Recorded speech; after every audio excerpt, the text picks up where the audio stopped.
Oke, bismillahirrahmanirrahim. Assalamualaikum warahmatullahi wabarakatuh. Saya Ferdian Najal Putra dengan standar B1C11998, Fakultas Ekonomi Bisnis, jurusan akuntansi.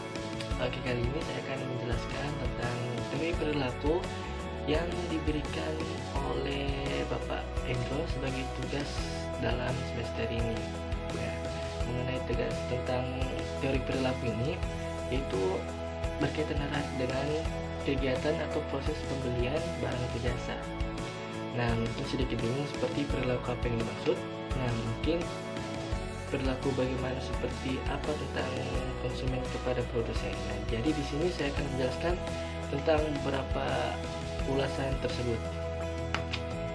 Perilaku konsumen merupakan hal yang mendasarkan konsumen atau pembeli untuk memiliki keputusan pembelian. Ketika akan membeli suatu barang atau jasa, tentu kita sebagai konsumen atau pembeli akan memikirkan terlebih dahulu barang atau jasa yang akan kita beli, mulai dari harga, kualitas, dan kegunaan barang tersebut. Kegiatan memikirkan atau mempertimbangkan serta mempertanyakan barang sebelum membeli merupakan termasuk perilaku konsumen. Seperti yang dijelaskan sebelumnya, perilaku konsumen yang sangat berkaitan erat dengan pembelian dan penjualan barang dan jasa. Oke, kali ini saya akan menjelaskan tentang definisi tentang teori perilaku konsumen. Nah, di sini tuh saya buka web di ciputrauceo.net. Nah, di mana di sini merupakan perilaku konsumen merupakan suatu proses yang berkaitan erat dengan proses pembelian. Misalnya melakukan aktivitas-aktivitas seperti melakukan pencarian, penelitian, dan juga pengevaluasian produk. Nah, di sini juga menurut Angel, Blackwell, and Miniart, itu perilaku konsumen adalah tindakan-tindakan produk dan jasa yang termasuk di dalamnya merupakan sebuah proses keputusan yang diawali serta mengikuti tindakan pembelian tersebut. Nah, di sini ada beberapa pengertian tentang teori perilaku. Itu tadi salah satunya itu menurut Angel, Blackwell, and Miniart. Oke. Pengertian teori menurut The American Marketing Association yaitu merupakan perilaku konsumen adalah proses membagai interaksi dinamis dari pengaruh dan kesadaran perilaku dan lingkungan di mana seseorang melakukan pertukaran aspek kehidupannya. Oke, kali ini saya akan menjelaskan tentang jenis-jenis perilaku konsumen. Jenis-jenis perilaku konsumen itu sangat berbeda-beda dan macam-macam. Misalkan kita ingin membeli buah mangga, tentu saja kita sebelum membeli kita akan mencium, kita akan menghirup, kita akan mengecek kualitas dari buah mangga tersebut. Apakah ada yang sisi yang busuknya, atau dengan cara menekan-nekan biar untuk diketahui apakah mangga tersebut sudah matang atau belum. Nah, misalnya kita ingin membeli suatu jasa, misalnya kita seperti ingin tur wisata begitu, kita akan mengecek terlebih dahulu testimoni pembeliannya atau perusahaan jasa tersebut, di mana pada setiap konsumen yang akan membeli suatu produk dan menggunakan jasa tersebut melakukan hal yang sangat lumrah bagi perilaku konsumen. Oke, pada dasarnya perilaku konsumen itu terbagi menjadi dua perilaku, yaitu ciri-ciri perilaku konsumen yang bersifat rasional dan irasional. Di mana rasional ini yaitu dalam pembeliannya perilaku konsumennya itu mengedepankan aspek-aspek konsumen secara umum seperti kebutuhan mendesak, kebutuhan utama atau kebutuhan primer, serta daya guna produk tersebut. Nah, ciri-ciri perilaku konsumen yang bersifat rasional itu diantaranya itu konsumen memilih barang berdasarkan kebutuhan, berdasarkan memberikan kegunaannya, barang mutu yang terjamin atau kualitas, serta barang yang harganya sesuai dengan produknya tersebut. Nah, sedangkan perilaku yang bersifat irasional dia yaitu perilaku yang mudah dibujuk atau diiming-imingkan dengan diskon atau cara marketing dari salesnya. Nah, ciri-cirinya yang bersifat irasional dia itu sangat gampang dikenali, yaitu sangat cepat tertarik pada iklan-iklan dan promosi yang ada di media cetak lainnya, dan juga konsumen lebih memilih merek atau yang branded atau yang sudah terkenal, dan juga konsumen lebih memilih yang bukan berdasarkan kebutuhan melainkan atau gengsi atau prestis. Pada bab ini juga dijelaskan tentang proses pembentukan perilaku konsumen, di mana proses pembentukan perilaku konsumen ini didasarkan pada suatu proses sebelum dan sesudah konsumen melakukan proses pembelian. Nah, berikut beberapa tahapannya, yaitu yang pertama itu pengenalan masalah. Di sini dijelaskan bahwa melakukan pembelian atas dasar kebutuhan itu dapat menyelesaikan sebuah keperluan, masalah, dan juga kepentingan yang dihadapi. Jika tidak ada pengenalan masalah terlebih dahulu, maka konsumen tidak akan tahu produk apa yang harus dibeli.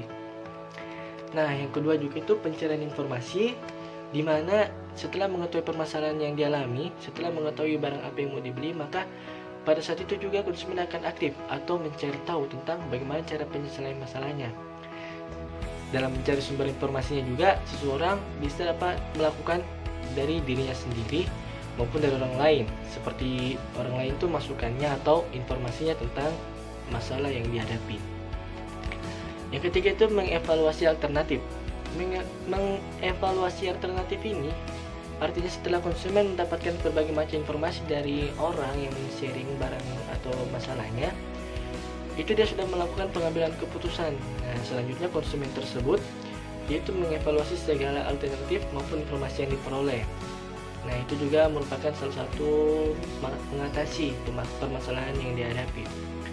Yang selanjutnya itu keputusan pembelian.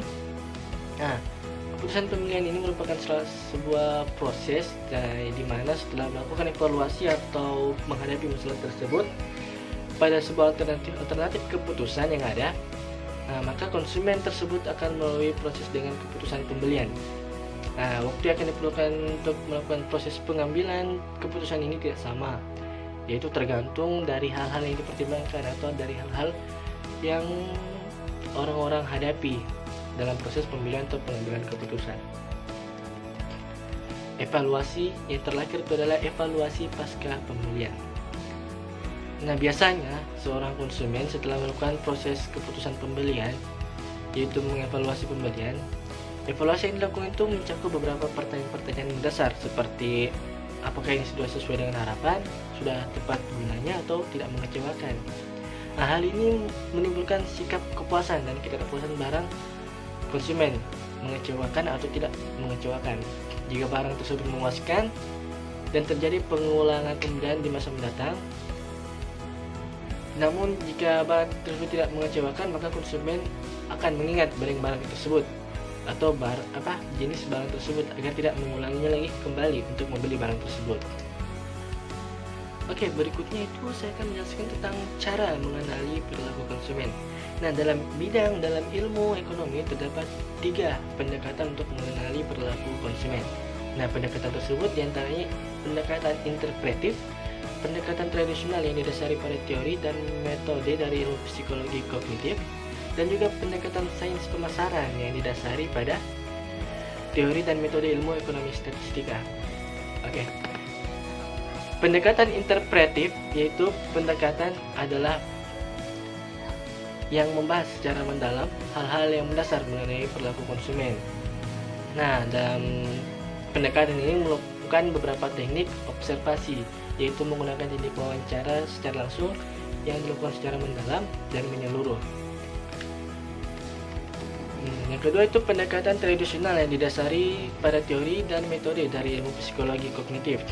Nah, pendekatan ini menggunakan studi lapangan berupa eksperimen yang didukung dengan survei dengan tujuan untuk menguji hipotesa penelitian yang berkaitan dengan teori.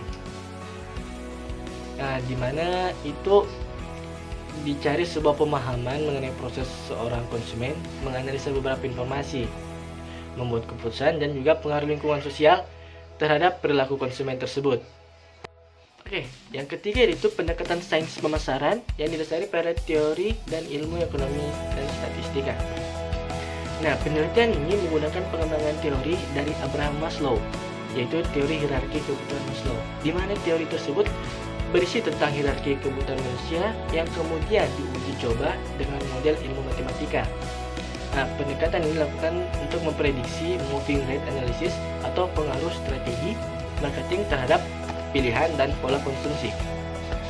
Oke, tiga cara pendekatan tadi itu mempunyai nilai-nilai tertentu yang dapat memberikan pemahaman tentang perilaku konsumen. Nah, selain itu pula diterapkan untuk strategi marketing jika dilihat dari tingkatan maupun sudut pandang analisis yang berbeda-beda. Ketika pendekatan ini dapat digunakan oleh suatu pemilik bisnis atau perusahaan yang dapat menggunakan salah satu pendekatan tersebut atau menggunakan 3 sekaligus. Semua itu tergantung jenis-jenis masalah yang dihadapi oleh suatu perusahaan. Oke, selanjutnya saya itu akan menjelaskan tentang tips termudah mengenali perilaku konsumen. Nah, dalam perkuliahan berburu peluang usaha di web ini terdapat beberapa cara untuk dapat mengidentifikasi perilaku konsumen. Di antaranya itu ada 4 cara yang sering dilakukan para pelaku usaha di masa lalu yang terbukti sangat berhasil dalam mengenali perilaku konsumen. Yaitu caranya itu dengan cara membaca buku.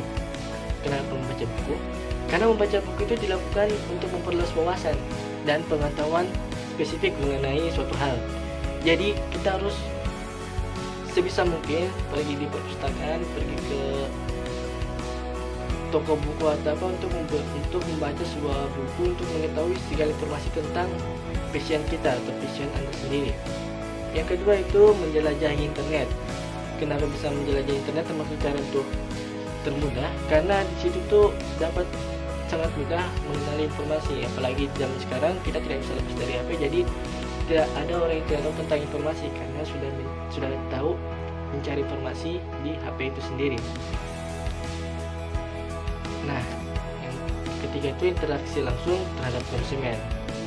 Nah, interaksi langsung terhadap konsumen ini artinya kita turun langsung ke konsumen dan serta bertanya kepada konsumen atau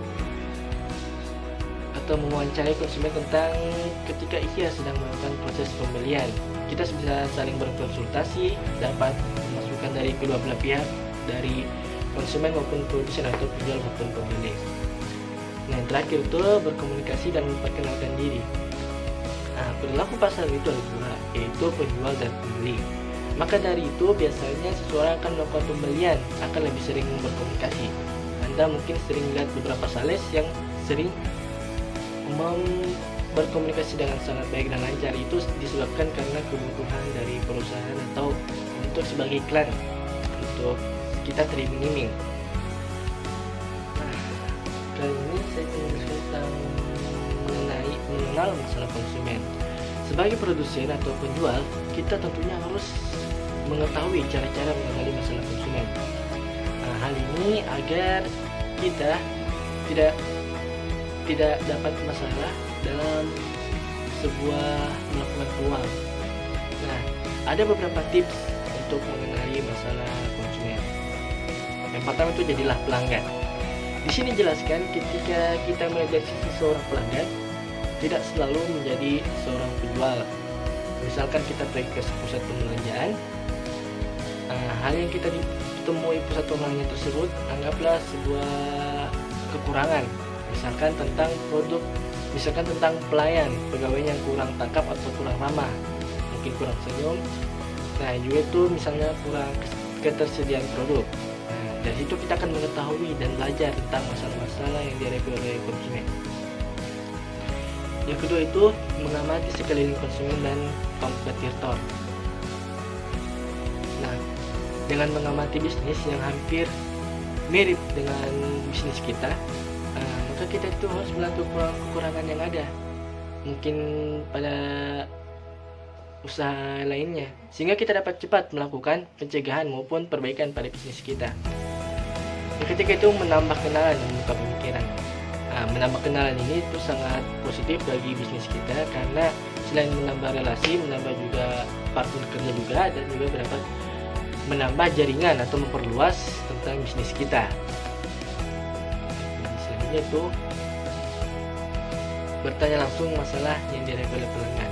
Nah, kita di sini tidak ada salahnya untuk misalnya bertanya langsung kepada pelanggan itu, bertanya langsung kepada konsumen tentang apa yang dia inginkan, misalnya seperti. Tapi itu tidak langsung bertanya seperti begitu. Kita mulai dulu dari sapaan, kalimat basa-basi dan sebagainya. Kemudian kita minta masukannya tentang bisnis kita ini, tentang apa yang kurang dalam bisnis kita. Oke, itu saja penjelasan sedikit tentang teori perilaku konsumen. Di mana di sini kita dapat mengambil sebuah kesimpulan bahwasanya apabila kita ingin membentuk sebuah bisnis atau sudah memiliki sebuah bisnis, tidak kalanya kita dapat masukan atau menerima masukan dari konsumen orang lain dengan cara membiarkan konsumen memberikan tanggapan terhadap bisnis kita, menanyakan konsumen apa yang kurang dari bisnis kita.